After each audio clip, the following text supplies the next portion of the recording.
back to another one of our author interviews. Today, we're super excited to have Janice Sperry here.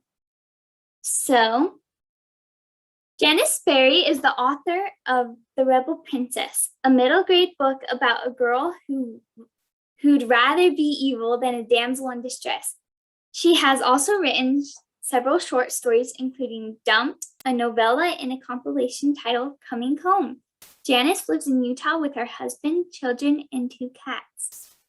Thanks for being here, Janice. We're so excited to have you. I'm excited too. So, we're just going to dive in. So, what or who inspired you to become a writer? Well, my mom is a writer. She writes for Covenant Communications. And so I guess growing up, I just assumed that everybody wrote. So it wasn't until I was older that I realized that not everybody does write. So that's awesome. So that's really awesome that you've had that role model in your life to kind of get you started from an early age. So that's awesome. Have you ever based a character off of someone? And if so, who is it? I've never completely based a character off of just one person. I've given characters like traits from people that I know, and I've had them say things that people that I know. I think people don't always want to like see themselves in books necessarily, especially if, when there are negative things. There's always negative things for characters. So I just give them a few traits here and there from people that I know. That's awesome. Okay. How do you create compelling and original characters? So you just take from what you've seen. I kind of people watch, and I take little pieces and I just kind of store it in my mind. And then, the characters just kind of come to me and they just sort of develop on their own. That's awesome. So is there one thing you feel like a character always has to have, or do you like to make sure that they're always completely different? Well, I try to keep my characters different from each other. They obviously always have to have a goal. So even the minor characters need to have something that, some sort of goal. So yeah, I like that. I feel like sometimes people feel like that the minor characters don't really count that much, so you don't really have to go into depth on them. But I feel like sometimes the minor characters are what make the story. So they are sometimes. What is your favorite thing that you like to do to get your creative juices flowing? Well, I really like it when everyone leaves the house but me. I like it quiet. I'm not one who can work when a lot of people are here, because if anyone's here, then they're trying to talk to me. So it's much easier to write when no one's here. And I like to snack while I work, and so I just get snacks. So that actually leads us into the next question. What's your favorite thing to eat or drink when you're writing? So typically I'll get things that are munchy. I really like cookies, but they don't like me. So, and I actually found some that are gluten-free that taste good. And so they don't like me either. So I have to be careful with what I eat. But my latest thing has been grapes, and they work pretty well. Oh, that's awesome. I know that when I'm writing, sometimes you're not even thinking about what you're doing. You're just like going and grabbing it and eating it, just to like give you something to do. So I like doing healthy foods too, because that way I'm not consuming absolutely horrible stuff. Yes. Okay. So what's something you wish you had known when you started writing? Obviously, your mom's a writer, as we found out. So is there something that like you wish you had known from her before you started writing? I think you have you get this image, these scenes in your mind, and it's so amazing in your mind. it's just a matter of figuring out how to transfer it from your head onto the page. And it took me a while to figure out how to put the details. Oh, of course, I'm still working on it. You always work on your, on your writing abilities as you go along. But it's hard work. It really is. It's hard work. It takes a lot of effort. And your first draft is always going to be terrible and awful. And that's okay, because that part's done and you can go back and fix it. But you have more there. It's kind of like you're building your characters from the skeleton out. So you start with like the main construction of the story. You go back and put in, like essential organs, make sure everything's functioning. You put in the muscles, you put in the skin and make sure it's pretty, and then clothe it. You're going back over and you're putting layer over layer over layer. And when I first started writing, I just thought, okay, I'm just going to write it out and it's going to be perfect from the first. And that's not how it is. So just expect it to be terrible from the beginning, and then you go back and fix it. I like the visual you used of the skeleton and like building onto that, because I know it can get overwhelming when you feel like your work's not good enough, but it is important to remember that you can add on. So, and you can take away too. Like if there's something that's completely not part of the story, you can just take that out. Oh, yep, absolutely. You got to kill your darlings. Mm-hmm. So no matter how much you love it, if it doesn't work in the story, you got to delete it. So I've had to do that a couple of times. Let's see. How old were you when you first discovered your love of writing? No, that one I couldn't tell you, because I've just kind of been writing back when people used to sit out and sunbathe. I remember just sitting out and with a notebook and just writing out in the back, soaking in the sun, and apparently cancer rays. I don't know, but That's so awesome. Yeah, I've done it from when I was fairly young. Okay, what is one thing that motivates you to keep writing? The stories themselves, they just kind of hang around in my mind and they won't leave until I write them out. So mostly I just do it because they won't go away any other way. I think it's also kind of like reading. When you get hooked, you want to keep going to find out what happens. And I feel like that's the same with writing, because when you're writing, sometimes you don't always know what's going to happen next in your story. Like sometimes your characters are going to take you in a completely different direction than you thought they would take you. And so I think for me, that's part of it too, that you just want to find out what happens next. Yep. Okay. This is one we've asked quite a bit, but I really like this question. What was the best purchase you ever made as a writer, and why? Oh, I was going to grab them before the interview and I forgot. There's a series of books. It's called The Emotional Thesaurus. And there's one that's emotions, and then there's one that's like positive character traits. There's one that's negative character traits. I think they have some other ones, but I just have the three. And it's a good way. You just kind of flip through it and you're like, okay, their emotion is happiness. And there's a lot more ways to show that your character is happy than just to have them smile.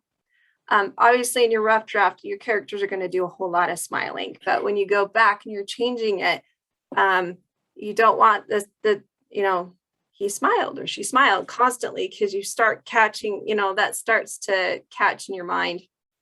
Also, the widening eyes, and some things are really obvious, and if they keep happening. So you go through this character and it helps you find other ways to express emotion. And sometimes I've looked at it and I've been like, oh yeah, this would be a good thing. But because this character specifically does something like this, I can change it and make it better this way. So those thesauruses are really good.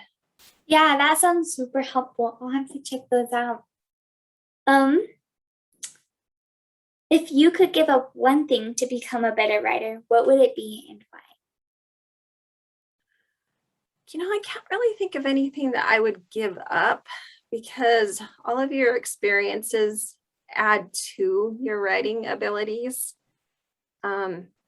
Because I've been a foster parent, I've been able to add some of that, the experiences that foster kids have into my more recent writing, which whether or not anybody ever reads, I don't know. I read them. Well, they get published. So, yeah, I don't know if there's anything that I would really need to give up, or, I don't know. That's probably a good thing. Okay, so is there anything in any of your books or short stories that have been published that you wish you could change, that you would have done differently if you had the chance?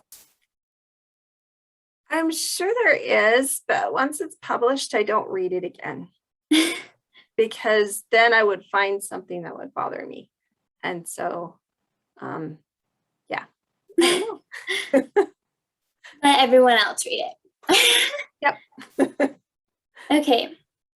I know this is going to be a hard question because your characters are like your children, but out of all of the characters you've written, who's your favorite? Oh, goodness. I'd have to say the character that I'm working with right now, because you always love the one that you're working with at the moment. So that would have to be my current manuscript that I'm working on. So, Well, we're excited for that one. All right. Who has helped you in your writing journey the most? I've had a critique group for the past few years. We actually just broke up because all of our schedules are insane. And my mom, obviously, my sisters, one of my sisters writes too. So, you learn from a lot of different people. So, and then also I go to the Story Makers writing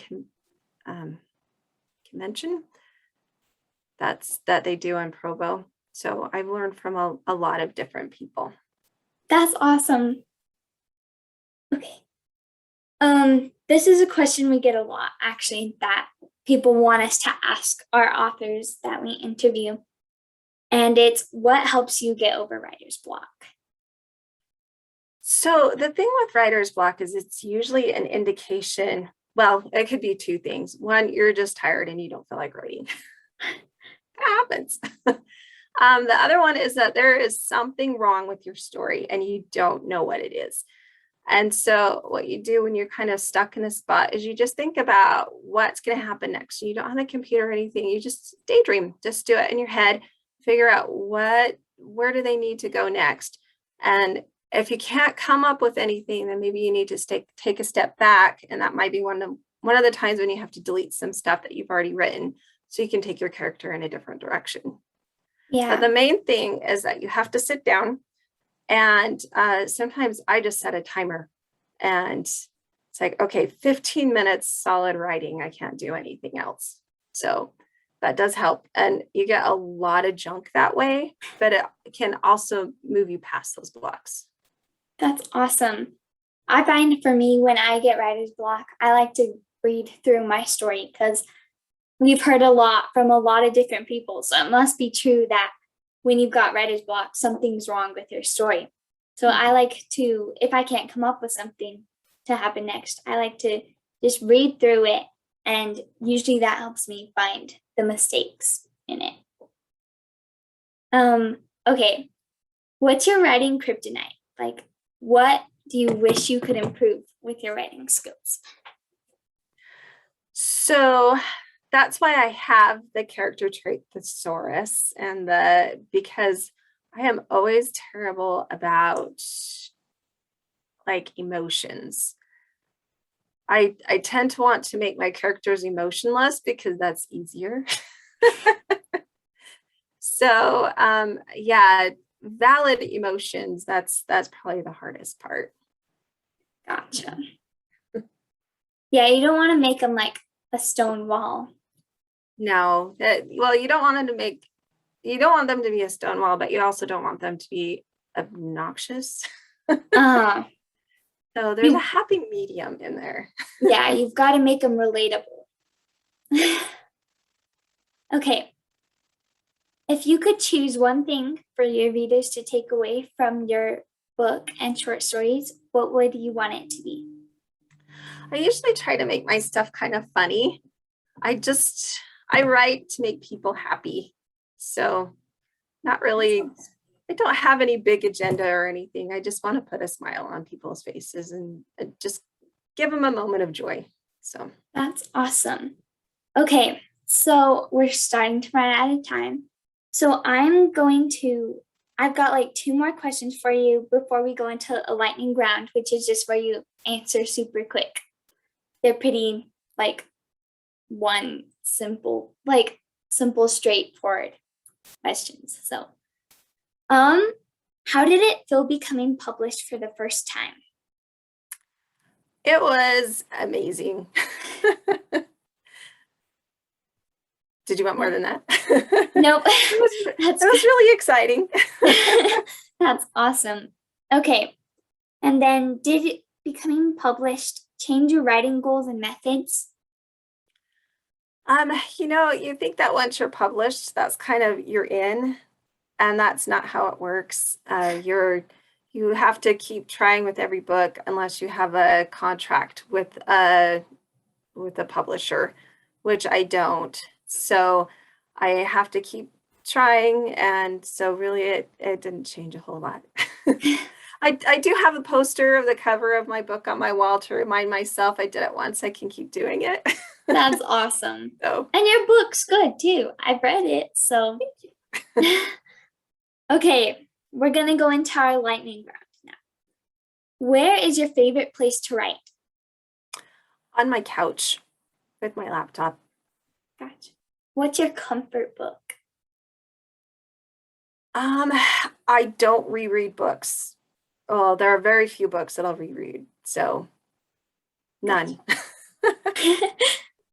Um, what is your favorite thing to do when you're not writing? Spending time with my family, my cats.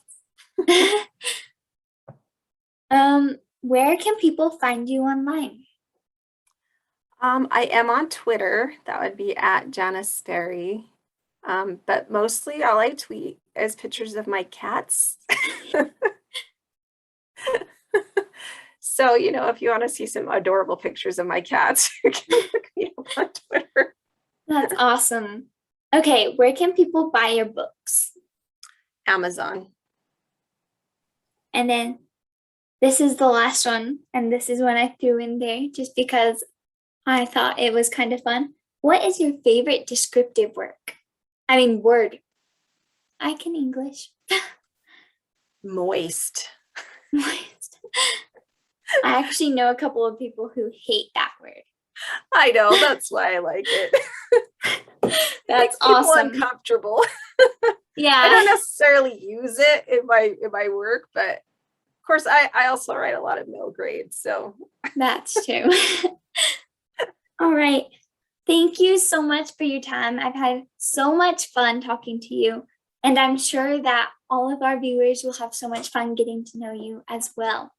You are awesome and fabulous. So thank you so much. all right, thank you. Yeah. All right. See ya. Okay, bye.